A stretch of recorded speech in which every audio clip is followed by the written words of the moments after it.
Good evening, folks. Kent Hovind here and the crew at Dinosaur Adventureland in Lenox, Alabama. Drove half the night, got in at 3:30 this morning. I'm a little off schedule here, so I'll try to get some sleep tonight. It is May the 3rd, 2018. If you want to come to Dinosaur Adventureland, come on down. We're having a blast here. You can get baptized here if you want. We still need some concrete dinos, go through the announcements, and then get to an interesting topic tonight. Let's see, if you want to help us build Dinosaur Adventureland or stay open, we're open for free. I told you about the deputy police officers coming today. Yeah, can have a law enforcement appreciation day. Have them all come, bring their families. Be cool for the whole county. So they're all excited about it. Especially when I told them free barbecue ribs. They said, whoa, yeah. Okay. I was taping the last couple of days with Michael Rood, had a wonderful time. He asked me to cover, said, Brother Hovind, would you please cover the flat earth controversy? I said, brother, I have avoided that like the plague for months, but okay. He kept me up for 2 nights at that motel. I should have been sleeping, but no, I had to work on slides and stuff, so I thought, I'm going to share that with you, the stuff I've covered. I think I understand not only the problem, but why this is an issue. Why is this come up? Since 2012, this flat earth stuff has gone crazy. I think I know why. I'll show you. We need about $10,000 for an excavator. It's going to be sold soon if we don't get it. They're worth like $30,000, and the guy's hurting for money and needs it like $10,000. And I talked to the concrete company today in Evergreen Concrete. They want to get our sand, and we sell them sand, and so but they have to bring their machine out to load their own truck. If we had an excavator here, they could only bring the truck and we load it up. So it'd save us. We could make a bunch of money, and we could use it for a year, do all the work we need, and then sell it and make $20,000 off it. So if you want to help us get an excavator for $10,000, we'd like to get one like tomorrow. Some people, that's just pocket change. I don't understand that. That's not my world I live in. I scrape $10 together. Anyway, if you want to be a missionary to DAL for the summer, come on down. We could put you to work down here, be a tour guide to soul winner. As I travel and speak, I need people here that love the Lord, that can give the tours and do the science demos and all that stuff. We need a forklift. Rhonda has a list of all the other stuff we need. We need lots of nails and screws and bolts and nuts. We're always using them. Jeff, how many have we gone through here? Boxes of them. Yeah, and we got more to do. Now we got the 2 bunkhouses. We got to put bathrooms in there, electrical, plumbing. If you can spare a few days, come on down. We can put you to work. We got to get those set up into apartment buildings. Let's see, a pine coneosaurus. We don't need any more pine cones. We got plenty of those. What else? We need 2.5-ton HVAC unit. We mentioned that the other day. Heat pump, if you know somebody's got one, for the my house, which would cover the extra spare bedroom for guests and the kitchen that everybody uses. Brady did a great sample letter to the president, and several people have made comments on my YouTube channel here about that.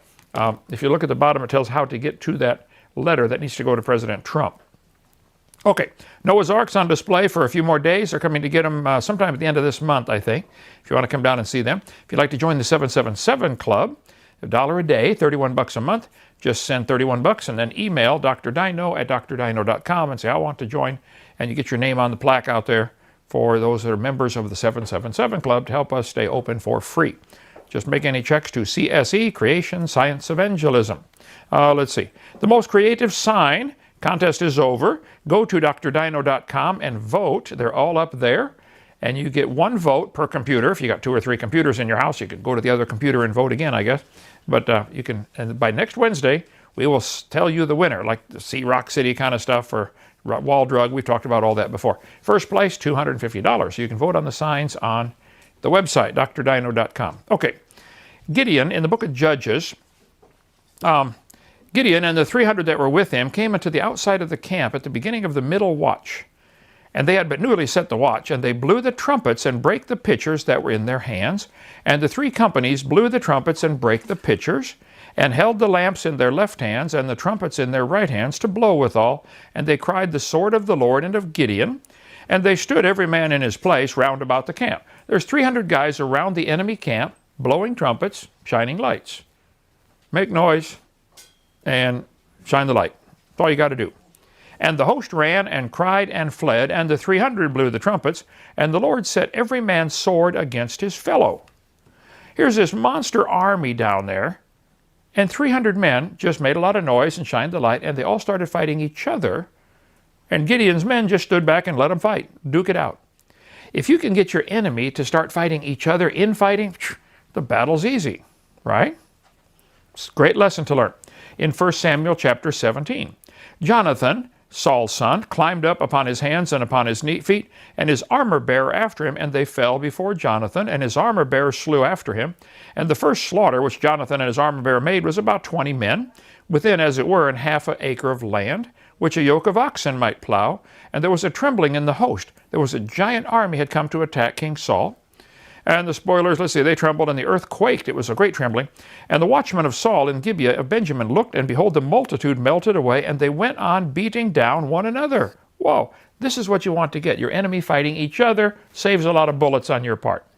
Let them all fight each other. Perfect, classic Warfare 101. In Acts chapter 23, Paul had been arrested for his preaching, like a good preacher ought to be once in a while. And when Paul perceived that the one part were Sadducees and the other Pharisees. Now the Sadducees were those who did not believe in the resurrection, so they're sad, you see. And the other were Pharisees. He cried out in the council, Men and brethren, I am a Pharisee, the son of a Pharisee, and of the hope and resurrection of the dead I am called in question. And when he'd so said, there arose a dissension, an argument, a disagreement between the Pharisees and the Sadducees, and the multitude was divided. So in Acts 23, Paul used classic Warfare 101, get your enemy divided. Get them fighting each other. It makes them much easier to conquer. And if you read the passage, they left him alone, let him go. Okay, so there arose a great dissension, and the captain had to come rescue him. They were going to tear Paul apart. So the government got involved and rescued Paul from these morons fighting over what Paul was teaching. So Psalm chapter 8, King David said, When I consider thy heavens, the work of thy fingers, the moon, the stars, which thou hast ordained, what is man that thou art mindful of him, or the son of man that thou visitest him? Classic chapter. When we look at the earth or the solar system, we should say, wow, what a mighty God we serve. But here we have Christians, God's children, I think most of them are honestly Christians, fighting each other over is the earth flat or not. And it's becoming a vicious fight in the last 6 years. Here's some comments on our YouTube channel yesterday. You can go, Dr. Kent Hovind Official, go to yesterday's broadcast I did from Charlotte. I got in at 3 this morning. And Truth Faction writes, I love you, Doc, but the earth and the light came before the sun. The earth sits on a foundation. Only Jesus Saves wrote, It's flat, brother, as well as being littered with remains of life turned stone. This is talking about the big monument, Devil's Tower in Wyoming. That is obviously the neck of a volcano that they're saying is a giant tree stump. That is dumb, not true. It is a volcano. It is not a giant tree stump. Now, there were giants in the earth, and there are some remains of awfully big giants. Is that Joe Taylor book here? Yeah, this is classic. Giants Against Evolution, $39. You get it straight from Joe Taylor, mountblanco.com. But it covers all kinds of evidence of gigantic plants and gigantic insects and gigantic people. Get a hold of Joe Taylor, mountblanco.com. But there's no question there were giants. But that that volcano is not a giant tree stump. Stop saying that. You're making yourself look dumb. Okay. Let's see. Gray Wolf writes in, I would really like to see a live discussion between you, Dr. Kent, and Rob Skiba. I don't know. I've heard of Rob Skiba. I've seen some of his stuff on the internet. I don't think I've ever met him. I don't want to get into a debate on this topic. I think I'm done with it. I keep trying to be done with it. It'll come up again. But this has divided Christians, and somebody's got to stop this. This is insane. Because he does a lot of experimenting, and he comes from a Baptist church like you do. Please make it happen. I think the things will really turn interesting both for you and for us, okay? Here we go. Kana writes in, Flat Earth proves the Bible's account. So man has told you it's wrong and shows you the Helos model, heliocentric. There is 666 all over that theory, yet you subscribe to it. Kana, listen carefully. The Earth goes around the sun, and it just happens to be 66,600 miles an hour. Listen to that carefully. Miles per hour. That just happens to be our current system of measuring things. You could do it in kilometers per hour or kilometers per second or any other, and you would get a different number. The number 6 is not evil. It comes after 5. It's okay to write the number 6. Actually, it's okay to write 3 of them in a row. 666 comes after 665. Okay? Now, it is true Satan's going to use that, I understand. It's in Revelation 13. But that doesn't mean just the fact that we go around the earth, around the sun, 66,600 miles an hour, therefore the earth is flat and doesn't move. That is not logic. Okay? Think about it for 5 minutes. Okay. T. Carp writes in, Kent, you're wrong about the flat earth. The Bible describes it. It's flat underneath and a dome on pillars. Path is narrow wrote yesterday, Kent, you're world champ at debunking evolution when it comes to the time of Jacob's trouble and the flat earth. You're terribly weak, most likely incorrect. This is the kind of stuff I deal with on our YouTube channel every day. Read the comments. Let me give you the Hovind theory.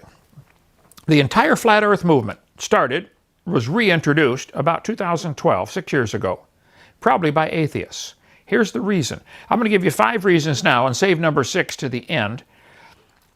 This is controversial. You know me, Lady Di, I try to avoid controversy, right? Okay. I think atheists did this to get Christians fighting each other. And it's working. This is most all of the people supporting the flat earth movement are doing it because they think it supports the Bible.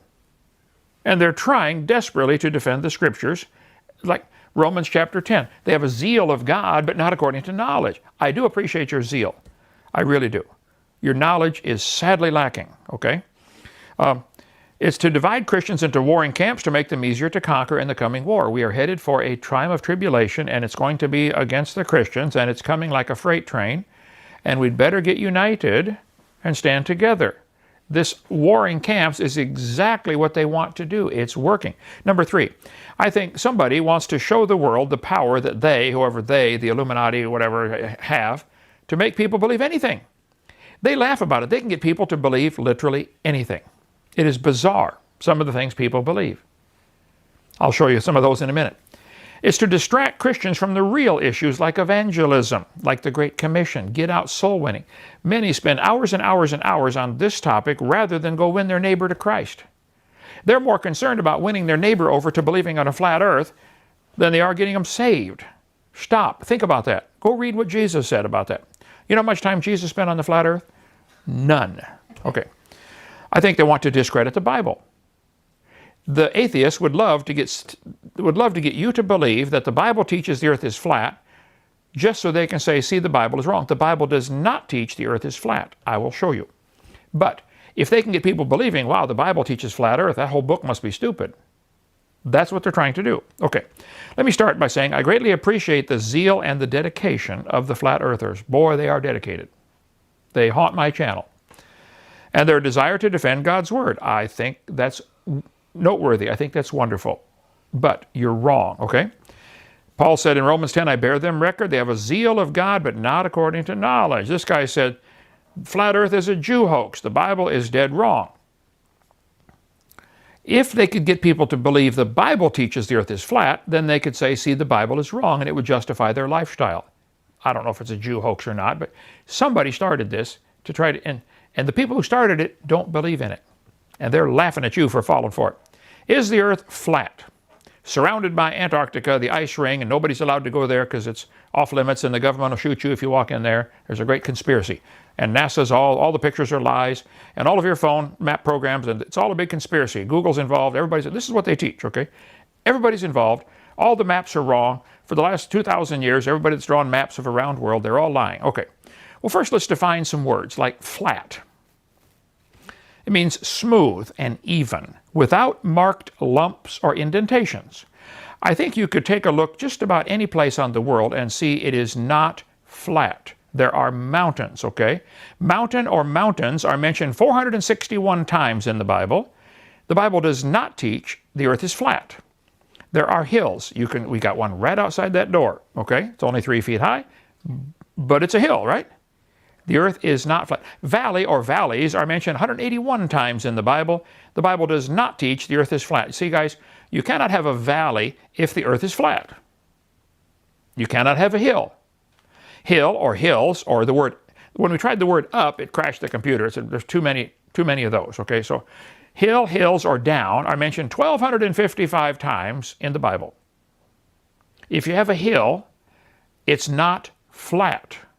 Think about that for 20 minutes. Go ask your mother to explain it, okay?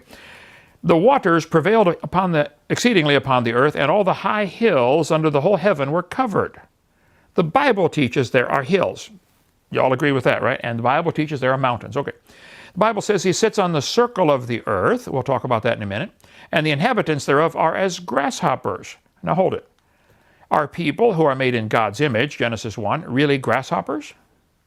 Or is this what's called a metaphor? The people, the inhabitants thereof are as grasshoppers. It's called a metaphor. The Bible is full of them. And when you watch Michael Rood's program in a month when it comes out, he interjects right here a whole bunch of other examples from the Bible with his knowledge of Hebrew and Greek, that the Bible is full of this. It's common sense. People do this all the time. The Bible says he sits on the circle of the earth. Is the earth really a circle? Well, it just so happens that I taught geometry for 15 years. There is no such thing as a circle. A circle does not exist except in imagination. It is because if it has any height at all, even the thickness of your ink, if you draw a circle on a piece of paper, your ink left behind has got a certain thickness to it. It is now a cylinder. Right? Technically, there is no such thing as a circle. It's an imaginary construct for geometry, and it's practical, and we use it all the time. But in reality, it doesn't exist. If it's got any height, the thickness of your pencil or pen, it's now a cylinder. I can dig a hole in my yard and show you the earth does have some depth. Okay? It is not a circle. We have dug holes all over. We actually have a post hole digger on the back of the tractor, don't we? And yeah, it's not. Daryl, you've been digging in the earth for years. 2,300 feet. I pushed for 2,300 feet. It does have some depth. Therefore, it's not a circle. It might be a cylinder, but it's not a circle. Okay. An infinite number of circles can be drawn through any point on any sphere. I could pick a spot right here and draw circles this way, bigger ones, bigger ones, bigger ones. I could draw around this way. I could go this way, this way, this way. I could draw an infinite number of circles through any one point on a sphere. Is God sitting on the circle of the earth an obvious metaphor? Yes, it is. God could be sitting on one spot on a sphere, on a ball, and still be sitting on trillions of circles. Okay. Bible says he stretcheth out the heavens as a curtain and spreadeth them out as a tent to dwell in. Now hold on. Is the heaven that we see above us a curtain or a tent? Or is this a metaphor? I think it's pretty obviously a figure of speech, a metaphor. I don't know how much of this you understand with your Russian, but I'm sure Russian language has many metaphors also. Probably all languages do. Freddie, you speak fluent Spanish. Do they have metaphors? Of course. A Romanian? Yeah, okay. Psalm 91. He that dwelleth in the secret place of the Most High shall abide under the shadow of the Almighty. Now hold on a minute. Does the Almighty God have a shadow? The Bible says God is a spirit.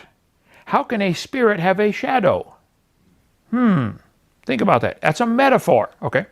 I will say to the Lord, of the Lord, he is my refuge and my fortress, my God, in him will I trust. Is God a brick building? Or is this a metaphor? It's obviously a figure of speech. He shall cover thee with his feathers, and under his wing shalt thou trust. His truth shall be thy shield and buckler. Is God a chicken? Does he have wings? Or is this a metaphor? Think about it.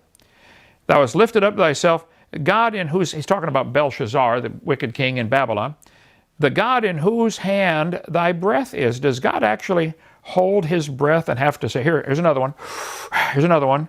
Is God holding, this is a metaphor, to hold his breath in your hand. Daniel's saying, God can shut off your air anytime he wants.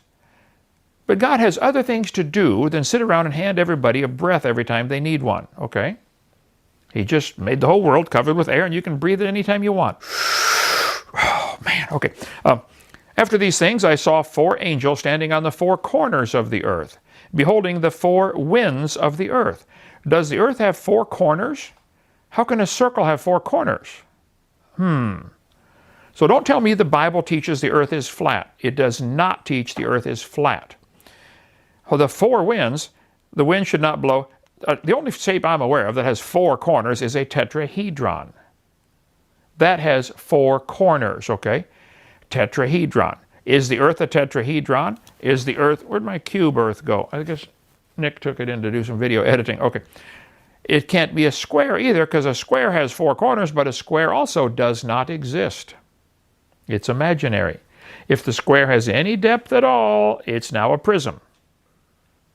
So it can't be a square or a circle. Okay. What's this about the 4 winds? Now hold it.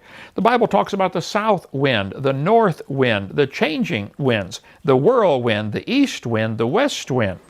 There are winds that blow every possible direction you can think of. Northeast, southeast, northwest. The wind blows up sometimes, straight up. Sometimes the wind blows straight down. There are more than 4 winds, so it's an obvious metaphor to say the 4 winds, or they came from the 4 corners of the earth. It's a metaphor. The Bible says the world is established, that it cannot be moved. The flat earthers, like some of the comments I got yesterday, the earth is solid, it can't move. This is ludicrous. Is the earth really flat and unmovable? Well, let's see. The earth shook and trembled in 2 Samuel chapter 22. Apparently it moved. The earth shook and trembled. The foundations of the hills moved and were shaken. Oh, it moved again. Psalm 18, Psalm 99. Let the earth be moved. Okay. Isaiah 24. The earth is moved exceedingly. The earth shall reel to and fro like a drunkard. Apparently the earth can be moved. So the idea that the earth is spinning and going around the sun does not contradict Scripture. It's an obvious metaphor. It is so big and so heavy that you and I probably can't do much to change it and move it. It's plenty massive. Okay.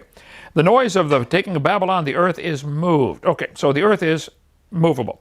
Is the earth flat? Well, let's look at the science. The Bible does not teach it's flat and unmovable. Okay? Half of the earth is lit up and half of it is dark all the time. I have people all over the world that are friends of mine. I could call somebody right now. I could call AJ in India. I would predict probably the sun is coming up over there about now. I don't know what time zone he's in. I could find out here. Just about the opposite of us in India. We could call him right now. I got his number in my phone. He called me today. I would say, AJ, what's it doing? He said, well, it's morning time over here. We're getting up. Well, it's getting dark here. How could the earth be half lit and half dark all the time? I have been to, let's see, 37 countries, all 50 states. We have time zones. I think most people agree the earth is dark half the time and light half the time. Does the sun have a skirt on it? Is it a flashlight going around? I mean, if indeed the earth is flat and the sun is going in a circle like you guys claim, everybody would see it all the time. You can't have nighttime with your flat earth. It can't happen. Now, they will have an answer to all of these objections.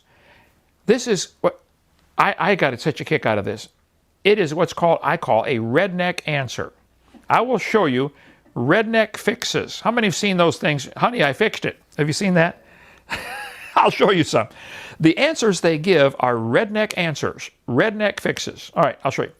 There is a phenomenon on Earth called the Coriolis effect. A Frenchman named Gustave something or other Coriolis discovered back in the early 1800s that the swirling patterns of the air and of the water can be studied and mapped.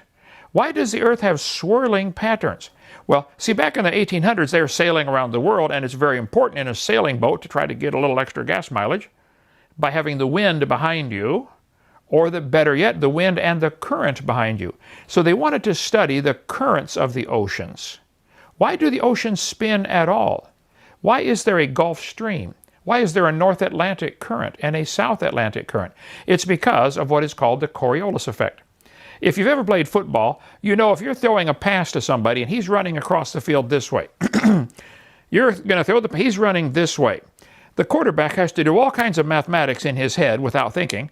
How far is he away? How fast can I throw it? Where is he going to be when the ball gets there? You don't want to throw it at him. You want to throw it where he's going to be. Snipers, long-range snipers have to watch this carefully. They got to really be genius at mathematics, because if you're shooting north or south, if you're moving at 1,000 miles an hour at the equator and your target is moving only 900 miles an hour, because he's further north, and they do move different speeds because of the circle getting smaller, he has to figure out where to shoot based on, is he shooting east, west, north, south, what angle? There's a whole lot of mathematics to a long-range shot. If you fired a missile from Florida to equator, you have to figure, okay, it's going to take 30 minutes to get there. In 30 minutes, this has moved. So just like throwing the football, leading the person, you'd have to lead the target. If you're if you're shooting north, you have to shoot behind the target, and your bullet will catch up to it, or the missile. There's a whole lot of mathematics to shooting north or south long distances because of the Coriolis effect. Simple mathematics 101. So the Gulf Stream in the Gulf of Mexico swirls. Then it comes out and makes a giant swirl in the North Atlantic Ocean. You say, who cares? Well, this happened down in Pensacola. It just so happens there's an obvious sign of the Gulf Stream moving stuff. This is Pensacola Harbor. There's the city of Pensacola, where I lived for 30 years. There is a beach sticking way out here called Gulf Breeze. You've been there. There's another peninsula way out here where they have Fort Pickens and a beautiful beach for like 12 miles of white sand, okay? Why are these peninsulas out here anyway? What happened? What would form a long, skinny beach peninsula? Well, part of it is the waves coming in from the Gulf. That has a habit of knocking sand off and dragging it out and dropping it a certain distance out. That's another story. But it's interesting. The ships would come in the harbor and have to go over here to Pensacola. If you look at the Escambia River where it came down, this island is growing longer. In the last 150 years, it's grown 1 mile. I'll show you. You do the math, you say, hold it. This peninsula cannot be millions of years old. It can only be a few thousand years old. I think after Noah's flood, the Escambia River came straight out here, and gradually, because of the Gulf Stream, it is picking up sand over here, dropping it over here, and making this peninsula get longer. I'll show you. Before the Civil War, there were 3 forts built to protect Pensacola Harbor. There was Fort Pickens, Fort McRae, and Fort Barrancas.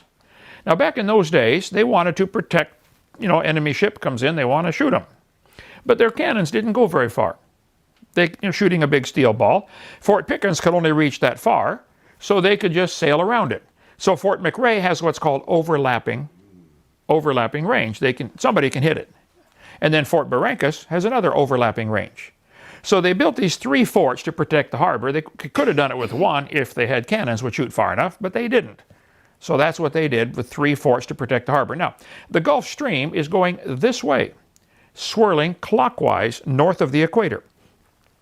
What happens is it's picking up sand over here and dropping it over here. Sand is picked up from this side, dropped over here on this side. This peninsula is growing longer, this one's growing shorter. Fort McRae, built 140 years ago, has nearly disappeared. It's almost gone. It's washed into the Gulf. Fort Pickens is now a mile away from the water. That peninsula has grown a full mile just in 140 years since the Civil War. The harbor has shifted over about a mile. Why? Because of the Gulf Stream.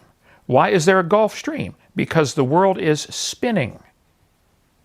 If the world were not spinning, there would not be a Gulf Stream current. Here is the peninsula. There is Fort Pickens, right there, today. Why is it a mile away from the water? Wouldn't it be smart if your cannon can only shoot about a mile anyway? Wouldn't it be smart to build as close as you could to the beach? If you're trying to keep, shoot ships, hello, build as close as you can. Fort Barrancas today is nearly gone. Fort McRae is nearly gone. You can go tour Fort Barrancas if you want. There's what's left of Fort McRae.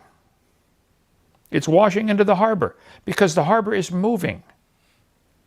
You go down and see it. Now, water north of the equator swirls counterclockwise. South of the equator, it swirls clockwise. I'll show you.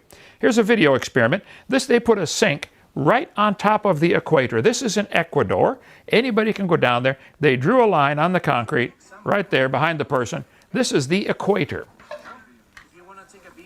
They're going to pour water in the sink and let it drain on the equator. Now watch. Ready? Okay. Look yourself. 1, 2, 3. Now look at the lips. Choose straight down. Straight down. Okay. Vortex. Now let's pick up the sink. Now let's go south. Go south of the equator. 15 feet.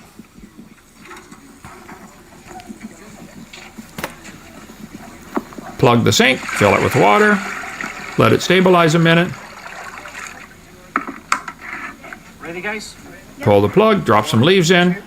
Break. Break it up. Here is clockwise. Why does it swirl south of the equator and not swirl on the equator? Called the Coriolis effect, because the Earth is spinning. Now let's take it north of the equator, 15 feet away from the equator. You can Google, I forget the name of this thing, but just Google, does water swirl north or south of the equator? It comes up, there's a bunch of video clips of this kind of stuff. Okay, we're going to fill the sink with water. It's going to swirl the other direction. I promise you. Pull the plug, drop in the leaves, and it swirls counterclockwise north of the equator. Your toilet will do the same thing, maybe. There are other factors involved with the toilet because it's so small. The difference in the speed of the spinning of the Earth over 6 inches may not be great enough to see this. Plus, it may be designed where the water coming out of the tank goes down through the jets and already starts a swirl. If you eliminated all of those factors, it would swirl one way north of the equator and the other way south of the equator. There are things that can influence a small thing like a toilet or a sink, but with still water, it'll do that. Now, there are several well-studied things that happen to light traveling over water or through different temperatures of air. If the water is warm and the air is cold, the warm water will heat up a layer of air and you can get a layer of hot air trapped under the cold air. It can't find a way to escape.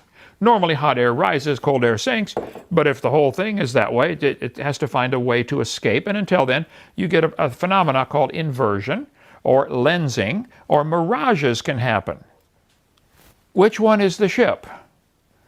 Mirages are well-studied phenomena. They happen because close to the surface, especially when it's really hot in the desert, people think they're seeing water. Oh, there's water. They're not seeing water. It's the hot air coming off the desert, and it's making layers in the air called inversion. So it is possible for you to see something that's actually 100 miles away, to think you see something 100 miles away when it's not there at all, called a mirage. How about, ever driven on the hot highways? It looks like there's water dancing out there. It's not, there's no water there. It's a mirage.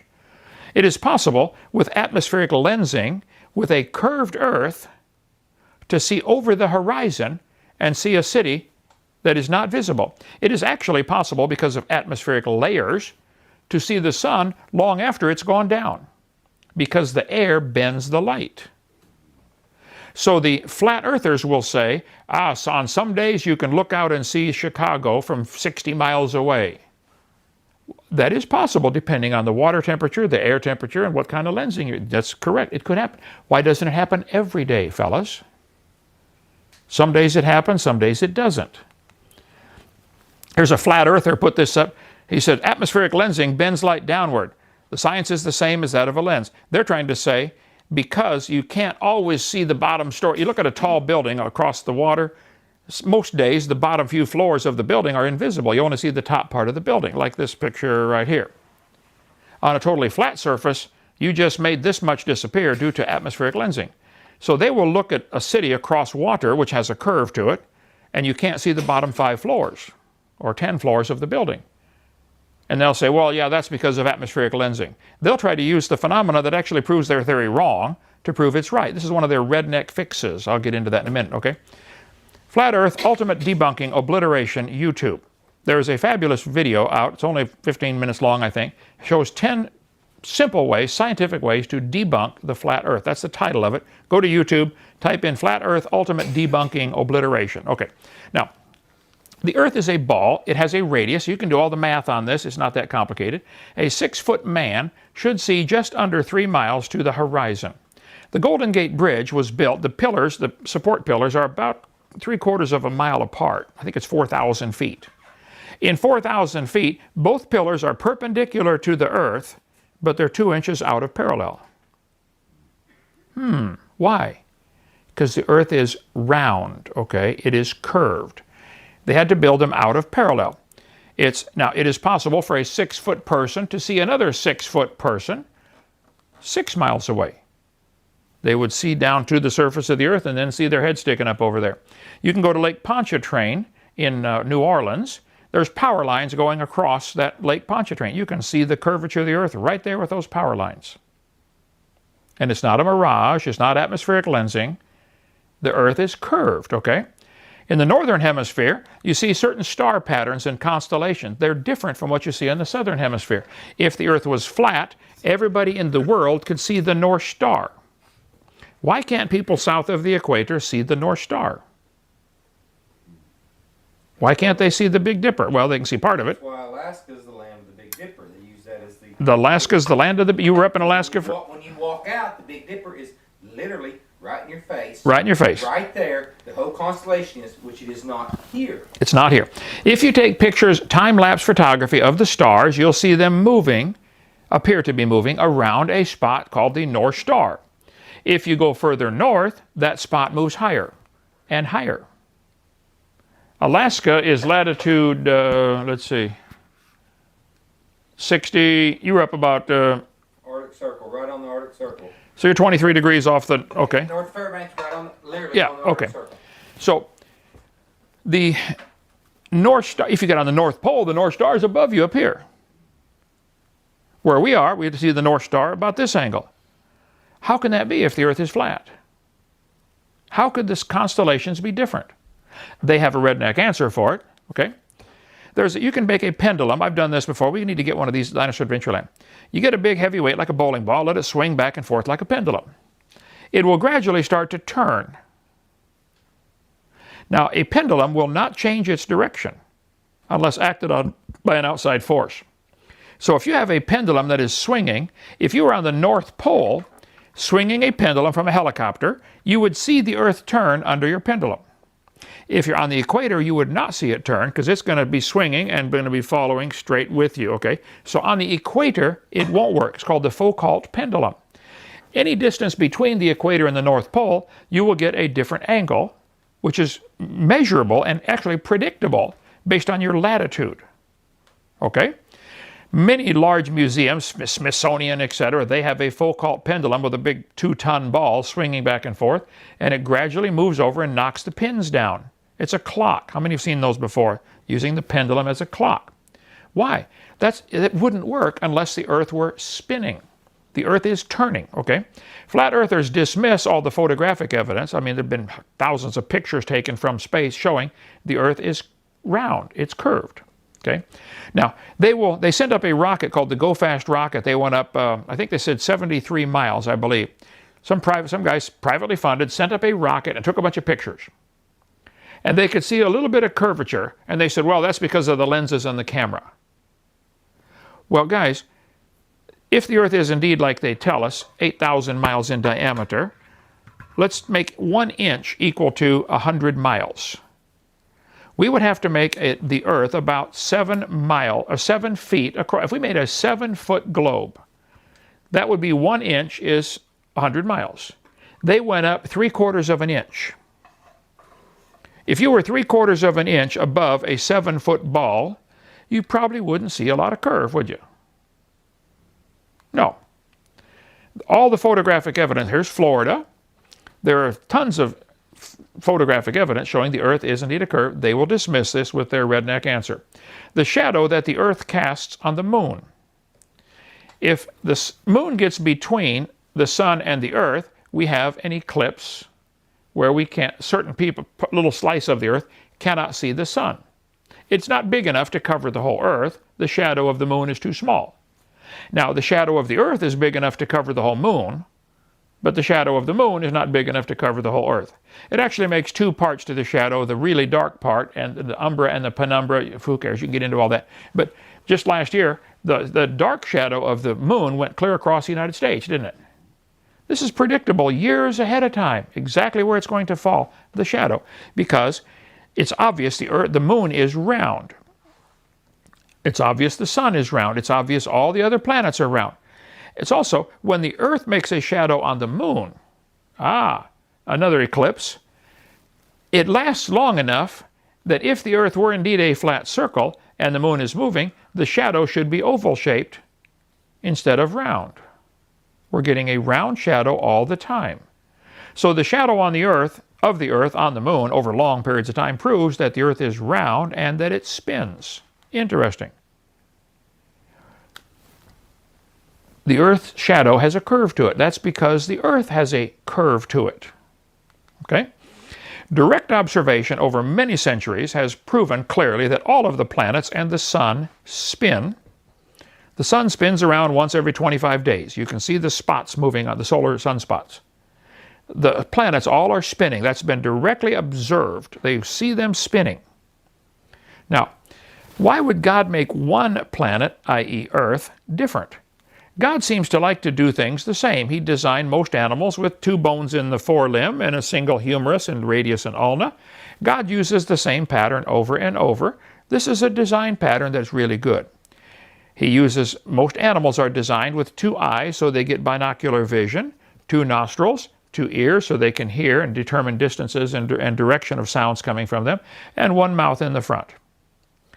That's because we have a common designer, not a common ancestor. You evolutionist morons need to wake up on that one. Somebody designed all these animals. Now, a drop of water, when it drips, will automatically pull itself into a circle, a sphere, a ball, for 2 reasons. Primarily surface tension of the water. But also, if water is dripping, each molecule of water is attracted to every other molecule. A little tiny bit of gravity. All masses attract each other. That's what gravity is, the attraction of masses. A large mass will attract a small mass, like the Earth is huge, it will attract a person and pull you down toward the Earth. Even if you're on the South Pole, it pulls you this way, and you don't think you're upside down at all. You're not. I've been to Australia. I didn't feel upside down at all. Because gravity's pulling you perpendicular to the center. So these flat earthers will say, well, if you're on the South Pole, you should be upside down and fall off. You're assuming gravity is out here someplace. No, gravity's in the center, pulling you toward the center. So yes, you can walk completely around a round ball and not even know you're walking around a round ball. If you had a giant round magnet and you had magnetic shoes on and magnetic suit on, you could walk around the round magnet. Think about it for 5 minutes, okay? So if the Earth were flat, just simple gravity would automatically pull it back into round. Because all the particles are attracting each other. It's just like a drop of water, the Earth should pull itself round. It would. Now, because it spins, it bulges a little bit at the equator, like I do anymore, but that's okay. Another story. And because of the slight bulge, it pulls the poles in, but it is so minor, so minor. I think it's about a 20-mile difference. On an 8,000-mile globe, the 20 miles is not noticeable. They say if you took the Earth and shrank it down to the size of a cue ball for pool, the Earth would be smoother and rounder than the cue ball. So that little 20-mile difference of polar contraction and equatorial expansion is insignificant. They say the Earth is pear-shaped. It is extremely slightly pear-shaped because of those things, okay? Because of the spin and the slight bulge. If it were going a lot faster, it would be out like a Frisbee. But because of its spin once a day, 1,038 miles an hour at the equator, 0 at the poles, it does have a slight bulge, but it's insignificant on the big picture of things. You can take we got to do this experiment here, Dinosaur Adventureland. You get 2 lead balls. Lead is not magnetic. It can't be influenced by a magnet. Get 2 lead balls on the end of a rod and hang it from another rod. Then park 2 more big lead balls next to it. Near it, not touching. Just get 2 heavy lead balls. This thing will automatically turn over and touch them. They can actually measure the torsion. How much does it deflect it? It puts a pressure on it because of gravity. The mass of this ball is attracting the mass of this ball. They do all kinds of experiments on YouTube. You can see the experiments. They'll take a ball weight hanging from a spring to measure how much it weighs, precisely to the 1,000th of a gram. Then they just slide a big lead ball under it. Don't touch it. Just slide under it. And all of a sudden it gets heavier. Why would it get heavier just by sliding a lead ball under it? It's not magnetic attraction. It's gravitational attraction. Because masses attract each other. That's the phenomena that God created called gravity. Okay. Every particle of Earth attracts every other particle. The Earth would automatically pull itself into a round ball if it were flat. Now, flat earthers have an answer to just about every theory you can bring up and every question. I'm sure they've got an answer to all of these, and there'll be 50 YouTubes made on this broadcast. Enjoy yourself. Okay. I've not seen any answer that cannot be refuted, but it's a waste of time to me. I have a different dragon to slay, evolution. The only reason I'm taking tonight's program on this is because, A, we're getting a lot of comments on it, and B, this is dividing Christians into two warring camps. I think it's serious. I think somebody's laughing at you. Their answers remind me of redneck fixes. Hey, honey, I fixed it. The hood won't blow up anymore. Baby redneck chair and teething ring combination. Hold the baby and give him something to chew on. Freddie, you got a baby coming in a few weeks? Here you go, brother. Get a water. Isn't that hilarious? How about this? Lawnmower wheel broke. Ah, it's okay, honey, I fixed it. There, I fixed it. Flat tire, no problem, no problem. How about this one? Redneck fix. I love this. Hundreds of them on the internet about redneck fixes. The answers you flat earthers give to these questions, like, why can't we see the sun all the time? Oh, well, because of perspective. You have no clue what you're talking about, okay? They'll say, well, the sun's only 30,000 miles up there, some ridiculous number. No, it is 93 million miles away, and it spins, and we go around it. And it's 880,000 miles in diameter. The science is correct on all that. Now, I understand NASA has lied before, and they will lie again, no question. And they're not against starting conspiracies. They started one with the flat earth, and you fell for it. That's the conspiracy. Yeah, that's their... Okay, Hovind theory. I think this was started, reintroduced 6 years ago, to see if Christians would fall for it so they could laugh at them, and they're laughing at you. To divide Christians, and that's working. To show the people that they have power to make them believe anything. To distract Christians from the real issues, to discredit the Bible. And number 6, to give Satan and his fallen angel something to laugh about. They know they can get some people to believe anything. I think they're laughing at you for believing this. Millions of Christians are using the fish symbol, thinking this is a Christian symbol. You husbands and wives, get alone, get away from the children, and Google Egyptian fish god and see where that symbol came from. Stop using that, okay? They're laughing at you. There are over 1 billion Muslims now that the devil has got them thinking they are doing God's service by killing Christians. Don't they? They really believe that. Boy, if I kill a Christian, God's happy with me. The devil is laughing at you for falling for something so stupid. Many millions of people believe they evolved from an ape-like ancestor. You evolutionists who believe this is your grandpa, the devil is laughing at you. He's glad you believe it, and he really likes the fact that you're teaching it to other kids. But he's laughing at you but he knows it's not true. And he's laughing at you. Many millions of people believe the Big Bang, where nothing exploded and made everything. Think about that for 5 minutes. I've had them tell me in debates, they say, well, yeah, everything was squeezed into a dot smaller than a period on a page. You couldn't squeeze a gallon of milk into a dot smaller than a period on a page, let alone the whole universe. What is wrong with you? The devil is laughing at you for believing something so stupid. Wake up, man. Think about it, okay? There are 15 million Mormons believing that they will someday become God and have thousands of wives if they obey Joseph Smith. I had 2 of them come to my door when I first moved to Pensacola. They said, Mr. Hovind, we'd like to talk to you about the Lord. I said, that'd be great, fellas. Whose Lord would you like to talk about, yours or mine? They said, oh, we serve the same God. I said, oh, no, you got a very different God. I said, does your God have a body like mine? They said, yeah. I said, well, my Bible says God is a spirit. I said, does your God live on the planet Kolob? They said, yeah, he does. I said, does your God have thousands of wives? Does your God have normal sexual relations with those wives to produce spirit babies in heaven? They said, oh yeah, the Book of Mormon right over there. There's another one right here. They said, oh yeah, he produces spirit babies in heaven. Now he does that in heaven with the same way human couples do it on earth. The human couple produces the body and your God in heaven produces the spirit in the same way. Is that right? Oh yeah, yep, right. Normal sexual relations. Okay. I said, now if it's a good spirit baby up in heaven, it comes down and gets a white-skinned body. But if it's a bad spirit baby, it gets a black-skinned body. Is that what you guys believe? They were quiet for a minute. One of them looked at the other one. He said, well, you're not supposed to know that, but yeah, that is what we teach.